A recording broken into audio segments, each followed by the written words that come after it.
자,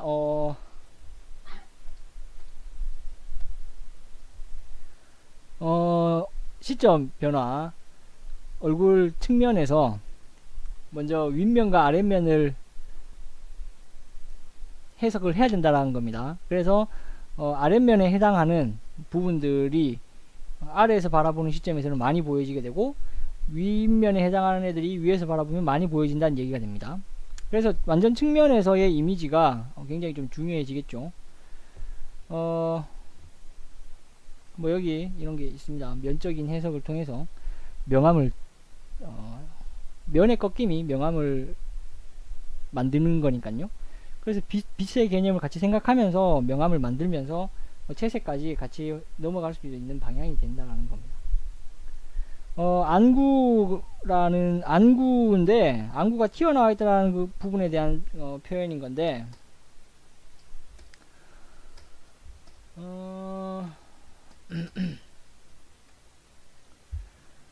자, 위에서 봤을 때는 이게 이제 분명한 사실이라는 겁니다.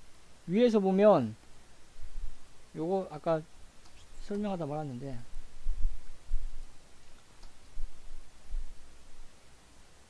자, 이게 정면에서 봤을 때의 눈이라고 하면요. 자, 그냥 이거를 동그란 탁구공이라고 보고 여기에다가 선을 그었다고 볼게요. 그러면 선이 계속 끄면 이렇게 되겠죠.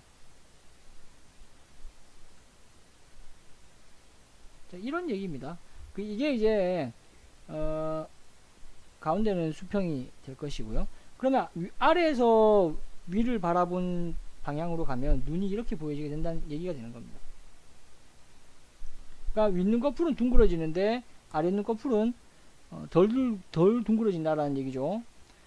반대로 위에서 본 방향으로 가면 윗눈 꺼풀은 약간 펴지는 대신 아랫눈 꺼풀은 굉장히 둥그러지게 되죠.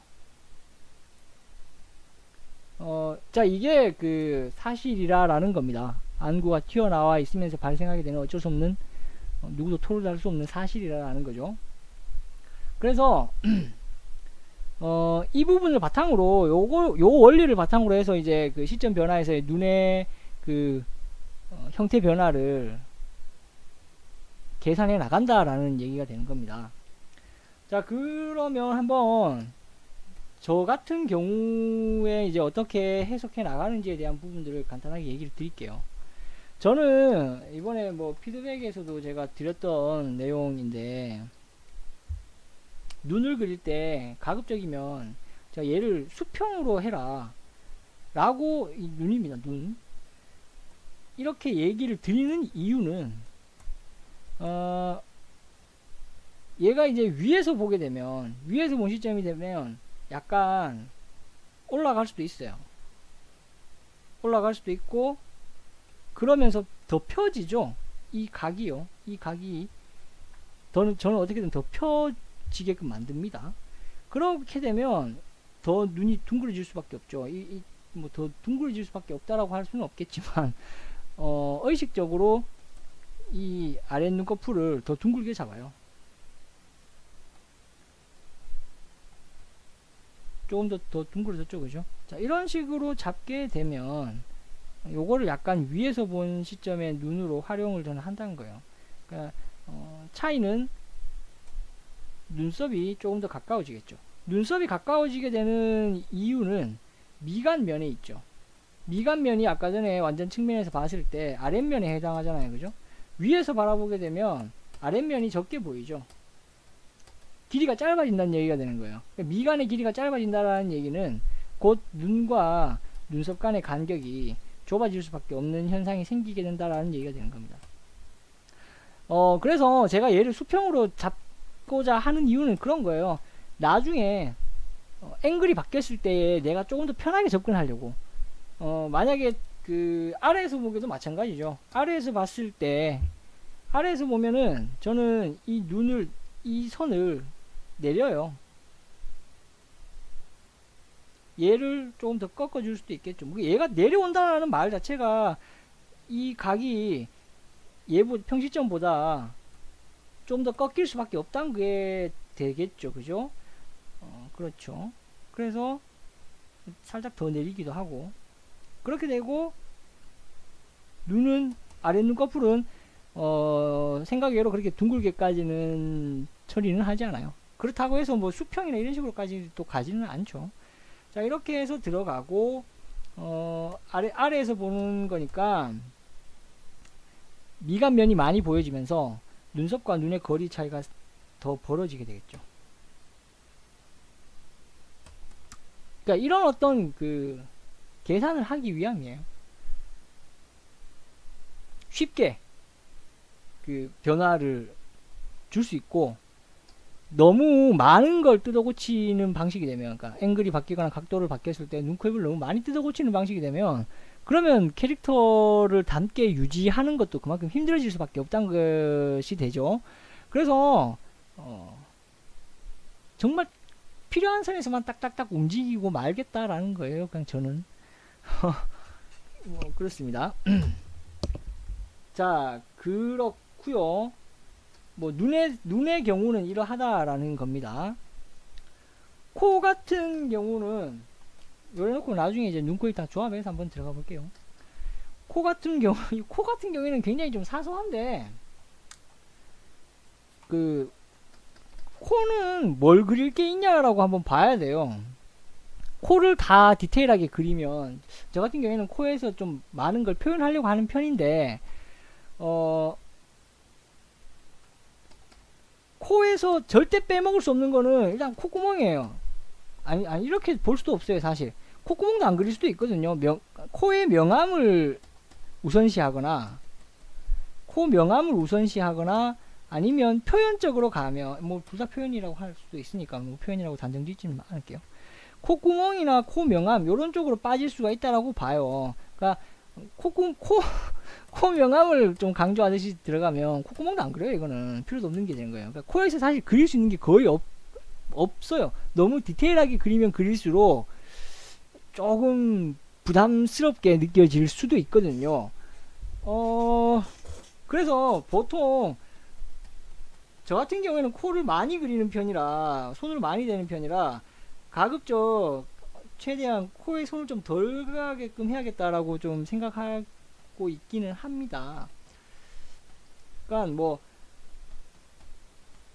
코의 명암을 강조한다는 거는 그야말로 코에서 필요한 것이 그 코의 높이란 거죠. 콧대란 거죠. 그러니까 이런 식으로 표현하게 되면 이거는 그냥 코의 높이를 명암으로 해서 좀 살려주는 느낌으로 푼 거고요.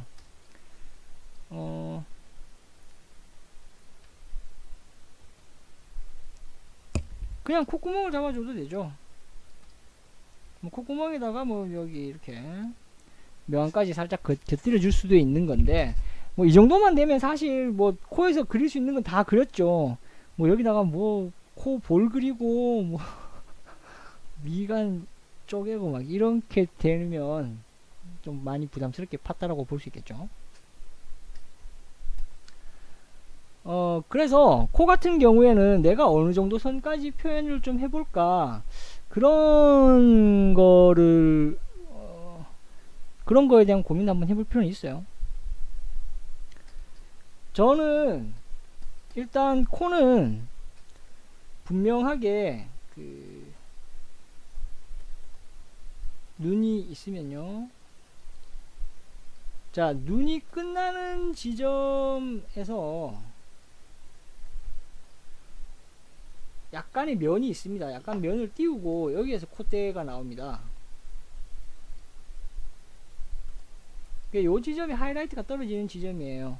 요 지점이 뭐 명암의 그 빛의 방향에 따라 차이가 있을 수는 있겠지만 하이라이트가 떨어질 수 있는 지점이긴 합니다. 자, 그럼 여기에서 이제 미간면을 확인하겠죠. 미간면을 확인하면서 콧대의 높이를 또 확인하죠.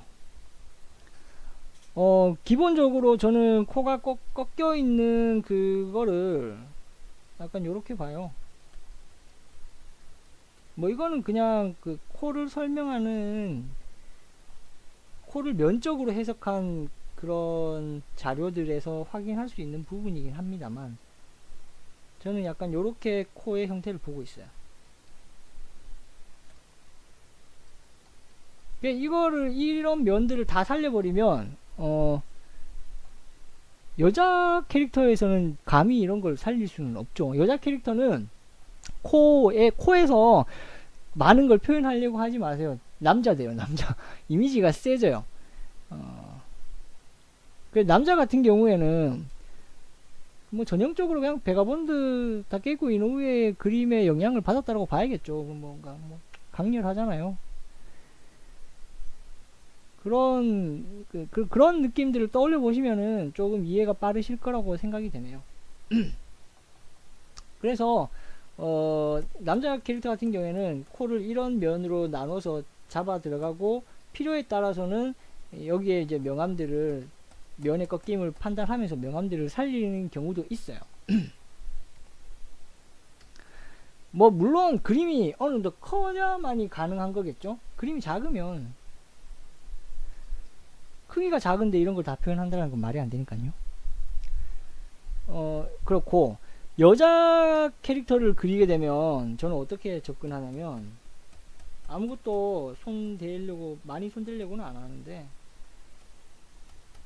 콧대가 높다, 낮다 이런 거에 대한 표현은 조금 해줄 필요가 있거든요.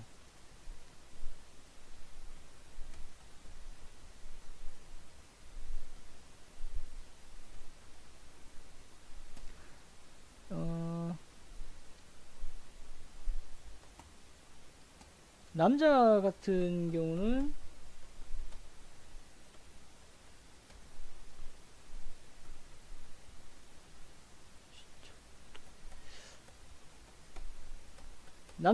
경우는 여기 콧대에서 이렇게 내려가는 방향, 요 지점을 약간 잡아줘요. 이 지점을 잡아주면 조금 남자가 세 보이더라고요. 근데 여자 같은 경우에는 이 지점을 잡지는 않아요. 여자는 여기를 잡게 되면, 여자를 여기를 잡을 경우는 어떤 경우냐면, 명암을 줄 때, 명암이 약간 아래에서 왔는 느낌이 되면 이 부분을 잡아줄 수는 있어요. 그러면 명암이 아래에서 왔다는 느낌을 받을 수가 있거든요. 근데 그냥 일반적인 각도일 때는 뭐 제가 그래도 안 잡는 편은 아닌데, 여기를 우선시하기보단 주름처럼 느껴질 수가 있어요. 그래서 좀 이미지가 안 좋아서, 여자 캐릭터에는. 그래서 저는 여기를 잡아요. 여기를 잡고 그냥 코의 명암으로 처리를 하죠. 여기는 눈썹이 오고. 그러면 여기를 건드리는 것보단 훨씬 이미지가 좀 좋아요. 남자 같은 경우에 여기를 좀 건드리면 뭐 남자는 예뻐 보일 이유가 없으니까요. 그렇습니다. 요 지점은 결국에는 뭐랑 연관이 있냐면, 결국에는 또 미간과 콧대의 그 경계에 있죠. 그래서 미간 형태를 파악한다라는 그 연장선상에서 이런 라인들에 대한 계산이 저는 나오고 있다라고 봐야 될 것 같아요.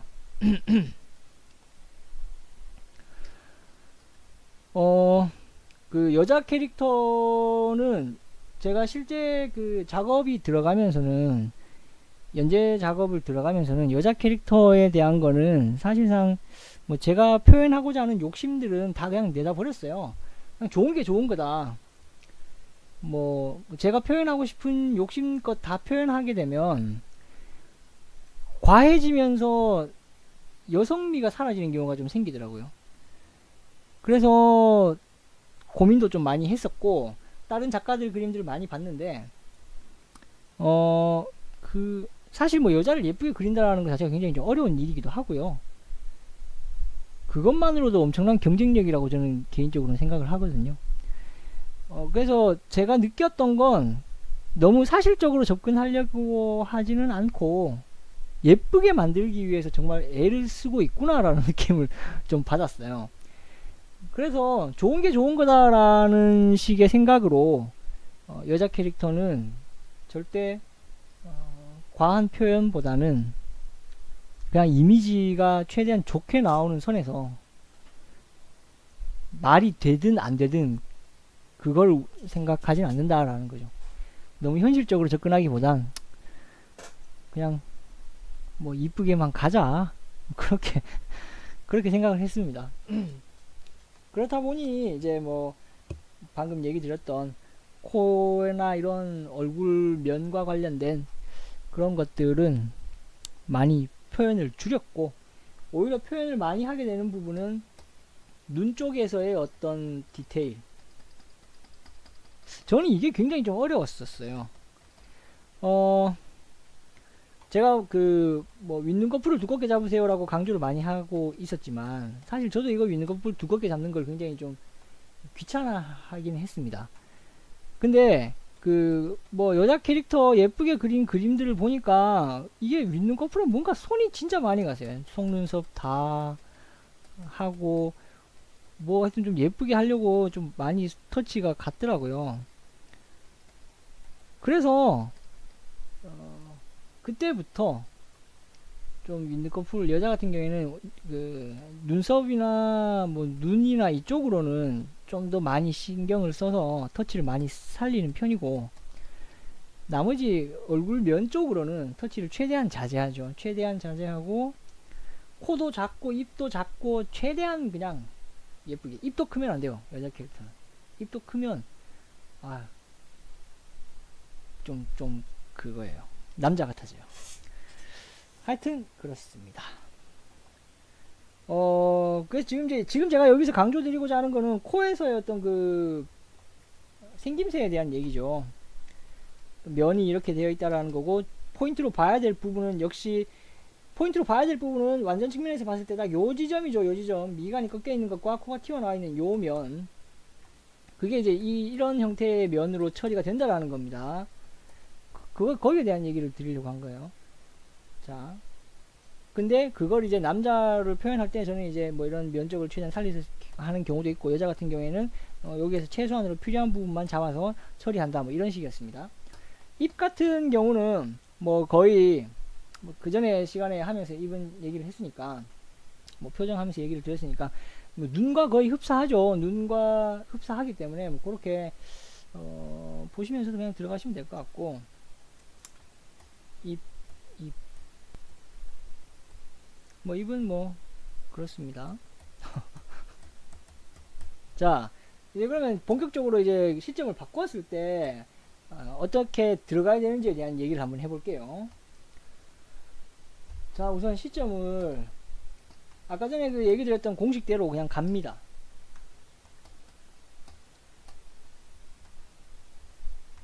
근데 한 가지 강조드리고 싶은 건 변화를 무조건 줘야 돼요. 변화를 주지 않고서는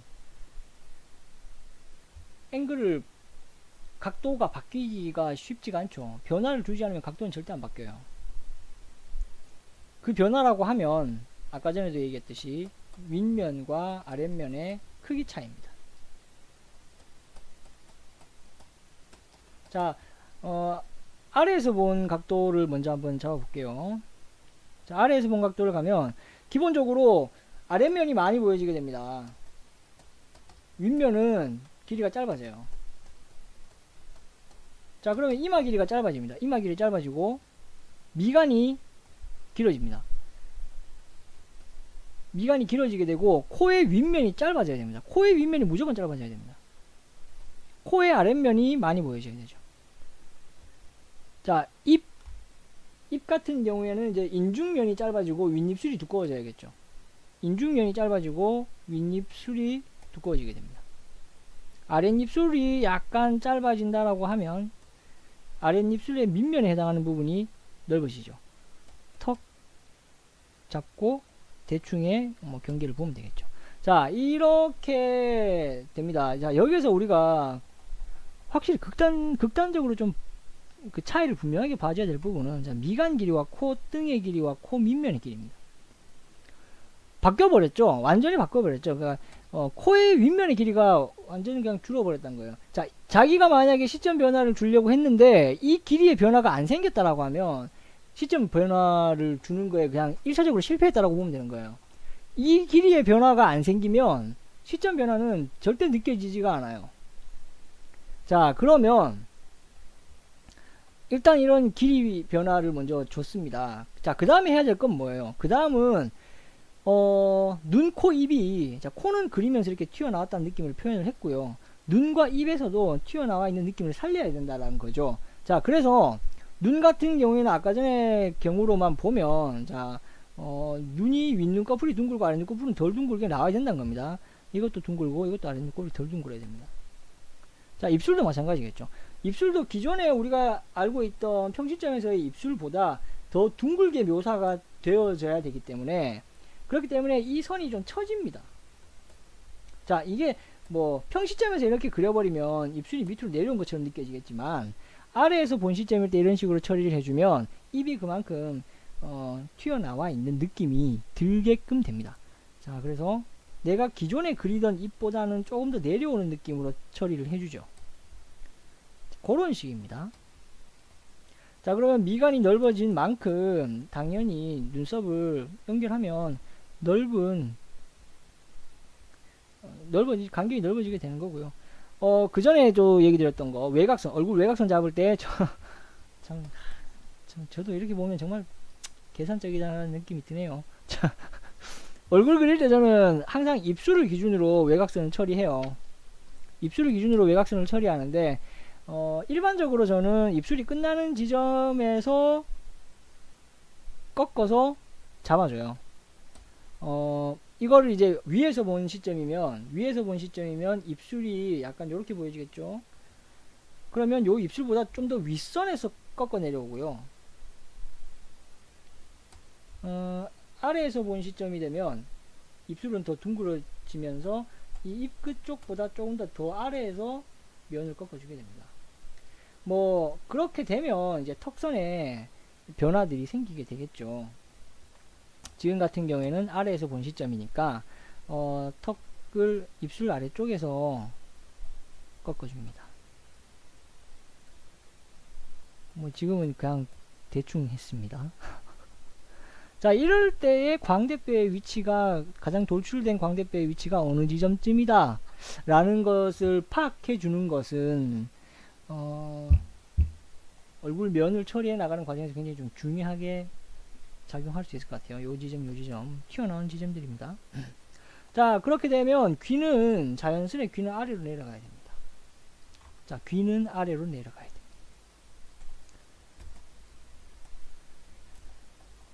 자, 요렇게 하면 그냥 일단 기본적으로 얼굴 아래에서 봤을 때 얼굴 나오게 되죠. 자, 여기서 이렇게 봤을 때 가장 부담이 되는 부분들을 다시 한번 찍는다고 하면 이제 코가 부담이 되죠. 요 코 길이가 짧아져야 되는데 이걸 생각보다 못 짧게 하더라고요. 사람들이 짧게 하는 걸 힘들어 하더라고요. 자, 이걸 짧게 해야 되고, 그 다음에는 턱선이 분명히 넓어져야 돼요. 이것도 그릴 때 사실 엄청 부담스럽죠.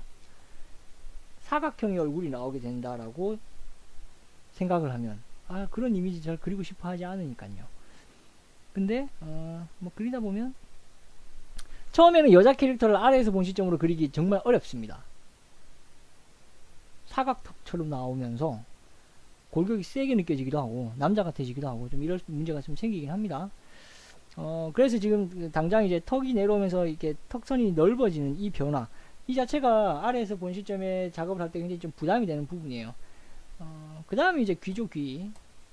근데 이 귀와 턱선의 관계는 연쇄적으로 같이 연결되어 있는 라고 봐야 되기 때문에 귀가 많이 내려오면 많이 내려올수록 턱선은 넓어질 수밖에 없고, 귀가 위로 올라가면 올라갈수록 턱선은 더 갸름해질 수밖에 없는 이런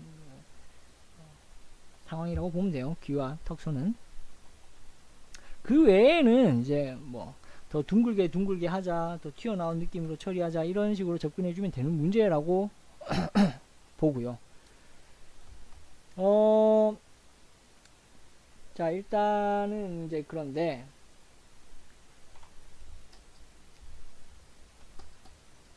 자, 여기서 그러면은 눈, 코, 입은 좀 더 뭐 디테일한 얘기를 또 하겠지만, 자, 아래에서 봤을 때 턱이 뒤집히는 상황. 자, 이거는 아래에서 봤을 때 턱이 뒤집힌 건 아니죠. 턱이 뒤집혔다라는 얘기는 자, 이렇게 된 상황이죠. 자, 이렇게 된 상황입니다. 이렇게 된 상황입니다. 자, 저는 이런 얼굴 각도를 만약에 그리려고 한다라고, 그리고 싶어 하는 사람이 있다라면, 이제 그 사람한테 분명하게 얘기해주고 싶은 건, 자, 얼굴 턱선이 이렇게 들렸다. 이런 각도가 됐다. 그러면 여기에서 이 그림을 가지고, 이 이미지를 가지고, 이 각도의 이미지를 가지고요. 내가 이 각도의 이미지를 가지고 이 사람이 어떤 캐릭터성을 가진 사람인지를 보여주려고 하면 안 돼요.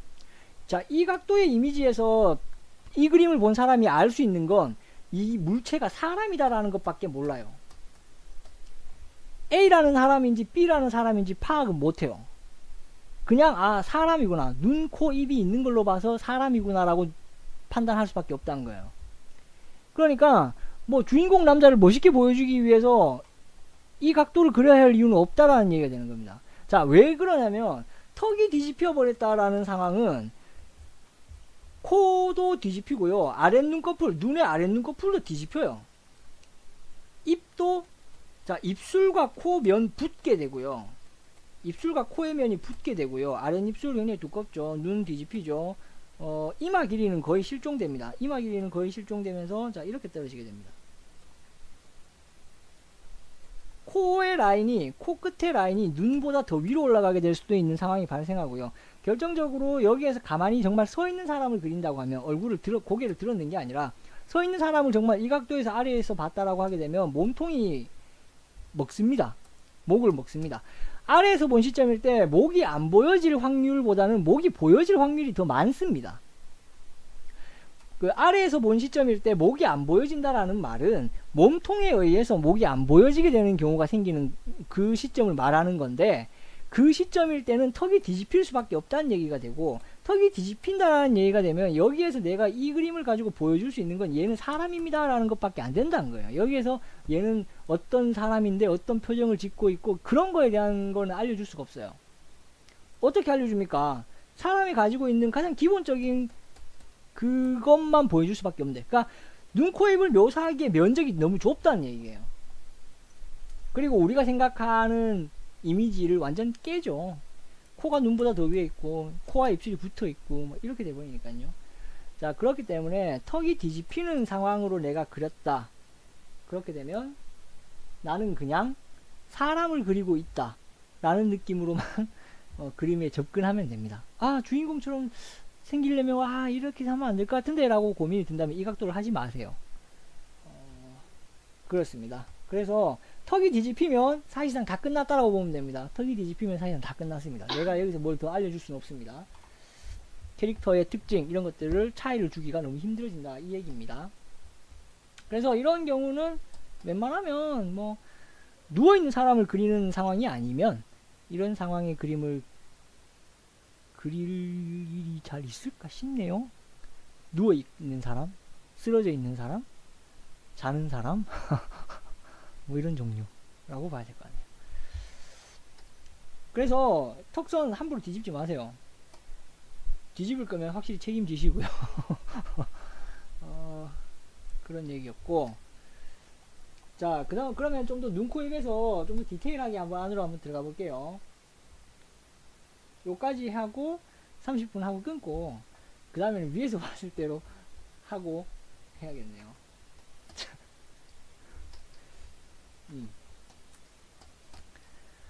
자, 그러면 조금 더 디테일하게 한번 잡아볼게요.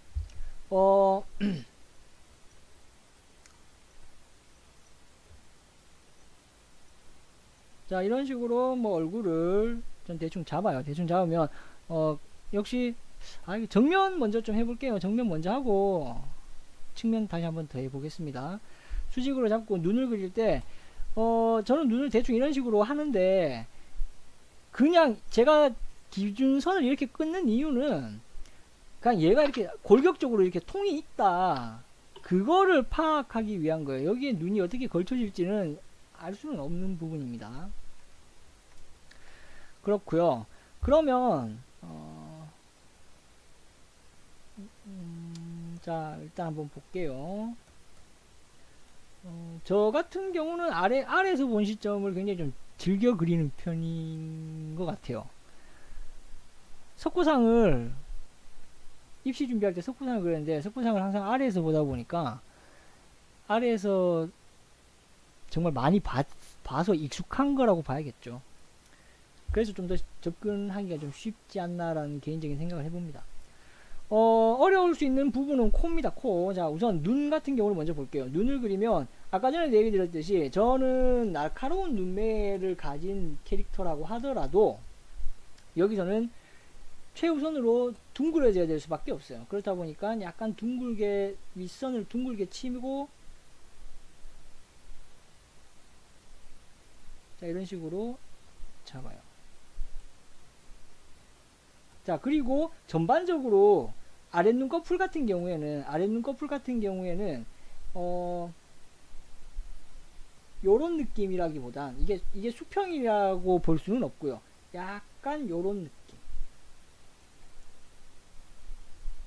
뒤쪽으로 내려가는 느낌. 그쪽 방향으로 저는 잡아요. 왜냐면 약간 이렇게 튀어나와 있다라고 봐야 되니까요. 평면은 아니잖아요. 그렇게 봅니다. 자, 그렇게 하고 더 디테일하게 들어가면 자, 여기서는 윗눈꺼풀에 속눈썹을 그리면 이렇게 붕 뜨겠죠. 하지만 남자니까 생략하고 윗눈꺼풀도 저는 잡습니다. 자, 간격을 보죠. 콧대와 자, 눈이 그 간격을 확인하고 반대편에도 대충 그 간격에서 맞춥니다. 눈과 눈 사이가 너무 넓어지게 되면 그것도 문제가 생길 수 있기 때문에 그런 부분도 항상 같이 고민해 줘야 됩니다. 너무 좁아도 문제, 너무 넓어도 문제, 그런 거는 개인의 어떤 비례차가 다 있기 때문에 실수하지 않게끔 확인해 주는 것들은 필요하겠죠. 자, 어찌됐건 눈을 약간은 둥근 느낌, 그리고 처진 느낌.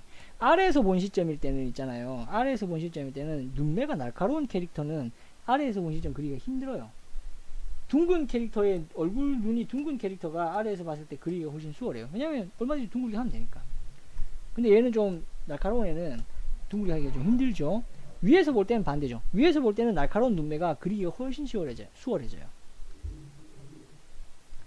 자, 이렇게 해서 역시 마찬가지로 약간 이쪽 뒤쪽이 처지게끔 살짝 잡아요. 자, 그럼 여기서 제가 또 중요하게 얘기하고 싶은 부분은 자, 미간과 코가 꺾이는 지점입니다. 자, 요거 한번 완전 측면에서 먼저 한번 볼게요. 완전 측면 보면 있잖아요. 자, 미간이 있는 지점, 가장 돌출된 지점에서 눈썹이 붙습니다. 그 다음에 콧대가 꺾여 있는 지점, 여기는 보통 눈의 가운데쯤으로 대충 보거든요. 자, 그랬을 때 얘랑 높낮이가 다르죠, 그죠? 얘랑 그러니까 얘랑 높낮이가 다른 건 분명히 다른 건데 눈이 있는 지점과 얘의 높이도 이 미간, 콧대 쪽이 더 높다라는 거죠. 그러면 지금 이 시점일 때, 평시점일 때는 눈 그리고 딱 가운데 묶어서 여기에서 미간과 코를 나눠줘도 문제가 생기지는 않아요. 자, 그런데 아래에서 보면 이 콧대가 튀어나와 있는 이 지점이 보여져 버리기 때문에 미간과 콧대가 꺾여 있는 이 지점이 눈 쪽보다 더 위에서 된다는 거예요. 이게 가장 큰 차이가 됩니다. 그러니까 이거를 얼마만큼 더 높게 해주느냐에 따라 콧대가 정말 높은 사람, 아닌 사람이 되는 거죠. 그래서 코의 두께를 표현해 줘야 되는 것. 코의 두께를 표현하게 되면 뭐 이렇게 되겠죠. 코쟁이. 자, 코의 두께가 많이 올라가면 어떤 현상이 생기느냐.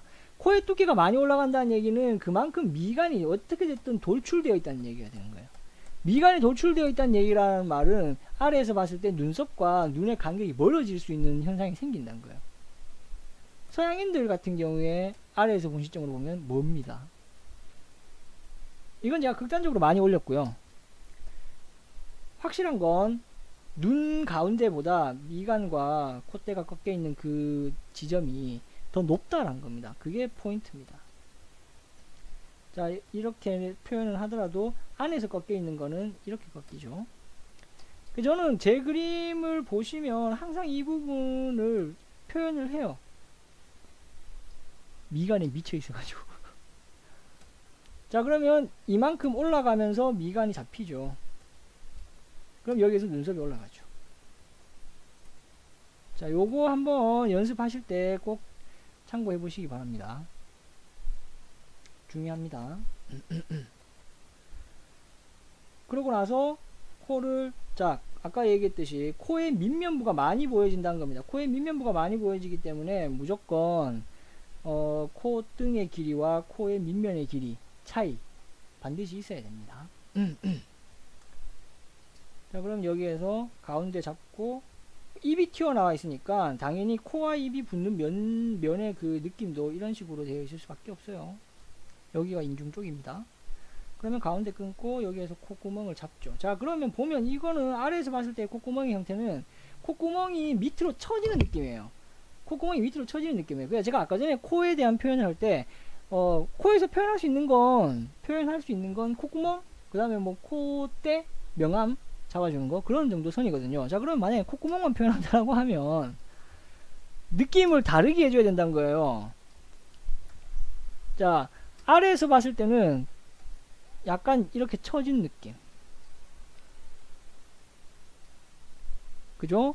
평시점에서 봤을 때는 그냥 요렇게 약간 뒤쪽이 올라가는 정도라고 본다면요, 뒤쪽이 올라가면 코가 좀 예뻐 보이죠. 가만히 있을 때 코가, 평시점인데 코가 이렇게 내려오면 약간 들창코 느낌이 날 수밖에 없죠. 자, 위에서 보게 되면 이거보다 더 많이 각을 줘버리죠. 그러니까 콧구멍만 가지고 시점 변화를 주겠다는 거예요. 그 어떤 그 패턴으로 차이를 준다라는 겁니다. 그래서 이렇게 된다라는 거고요. 그러면 입술 같은 경우는 내가 기본적으로 그리던 입술보다는, 자, 인중은 좀 좁아지겠지만 약간 처지게 잡고 위에 입술이 좀 더 두껍게 나오게 될 수밖에 없겠죠. 자, 이게 처진 건 절대 아닙니다. 그 아랫입술까지 다 그리고 나면 튀어나왔다는 느낌으로 느껴지게 됩니다. 그 다음 턱길이 맞추죠. 자, 턱길이 맞췄습니다. 턱길이 맞추고 나면 그 다음에는 귀 위치인데, 귀는 이거 정말 중요합니다. 시점 변화하는데 귀 이거 엉성하게 잡아버리면 절대 그 면이 안 꺾여요. 눈, 코, 입과 다른 면에 붙어 있는 게 귀가 다른 면에 붙어 있다 보니까, 자, 일단 턱선은 뭐 완전 넓적하게 잡아봤습니다. 그럼 귀는 저는 여기 이쯤에서 잡아야 되겠다 싶은데,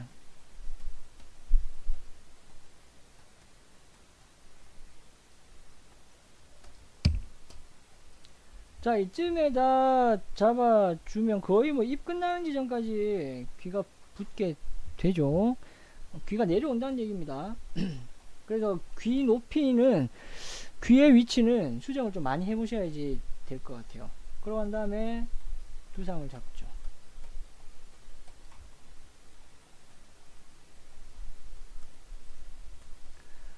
요런 과정에서 그 머리카락이,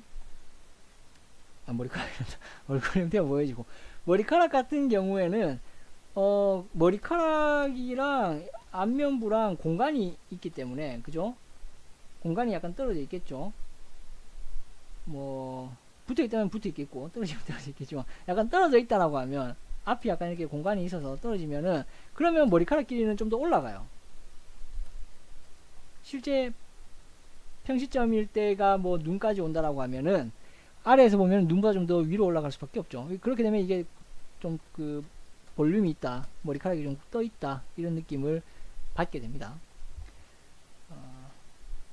뭐 아래에서 봤는데 눈 덮였다, 그럼 이건 뭐 삽살개죠, 삽살개. 평시점이나 위에서 보면 아무것도 안 보인다는 소리입니다. 뭐 그런 어떤 사소한 차이도 표현해 줄 수 있어야 하겠고요. 자, 포인트는 이제 코입니다. 코 다시 한번 마지막으로 강조할게요. 콧대 요 지점 다르다라는 거. 그리고 뭐 이제 입술 엄청 크게 잡았는데, 어찌됐건 입술이 좀 처지는 거, 눈도 약간 이렇게 처지듯이 내리막길처럼 처지듯이 들어간다라는 거. 입술 끝난 지점에서 얼굴 턱선도 좀 더 밑으로 내려간다는 거. 그리고 결과적으로 귀의 위치가 아래로 내려가는데 귀의 위치를 좀 더 잘 확인해 준다는 거, 그런 게 필요하고요. 마지막으로 귀에 대한 거 한 번만 더 얘기하고 가겠습니다. 자, 귀와 관련된 정보에 대한 얘기입니다. 귀라고 했을 때 맨 처음에 떠오를 수 있는 정보라고 하면 이제 유양돌기죠. 유양돌기라고 하면 목에 흉쇄혈전근이 붙는 지점입니다. 그래서 목의 시작점이 귀라고 같이 엮일 수가 있어요. 귀, 목의 시작점이죠. 자, 여기에서 또 귀는 시점을 바꾸는 데 있어서 가장 중요한 또 하나의 그 역할을 합니다. 얼굴이 있는 눈, 코, 입이 있는 정면부와 다른 면이 있거든요. 귀는 측면부에 귀가 따로 있죠. 자, 그렇기 때문에 시점이 바뀌었을 때 가장 크게 많이 왔다 갔다 하는 게 귀라고 볼 수가 있고, 비교 대상은 시점 바뀌었을 때 비교 대상은 눈과 비교 대상이 됩니다. 눈이나 코랑 비교 대상이 된다라는 건데, 자, 서양인들 같은 경우를 한번 볼게요. 서양인들 같은 경우에는 평시점일 때 봐도 있잖아요. 눈이랑 눈썹이랑 거의 붙어 있어요. 워낙에 미간이 앞으로 돌출되어 있기 때문에. 그래서 얘들은 눈, 코, 입만 놓고 보면, 코도 크고 해서요. 눈, 코, 입만 놓고 보면 평시점에서 사람을 바라본 건지 약간 위에서 본 시점에서 사람을 바라본 건지 알 수가 없어요. 눈, 코, 입만 보면. 그렇기 때문에 시점 파악하는 데 있어서 가장 기본적으로 확인을 할 수 있는 방법은 귀의 위치를 보는 거예요. 귀가 눈보다 위에 있으면은 이거는 위에서 봤다는 얘기가 되는 거예요. 약간이라도 위에서 봤다는 얘기가 되는 거예요. 일반적으로 눈과 귀를 같은 수평의 높이로 보거든요. 평시점일 때. 근데 귀가 위에 올라갔다. 그럼 이거는 카메라가 위에 있다는 얘기가 되는 거예요. 반대로 귀가 아래에 있다. 그럼 이건 어떻게 됐든 카메라가 약간 아래에서 봤다는 얘기가 되는 거예요.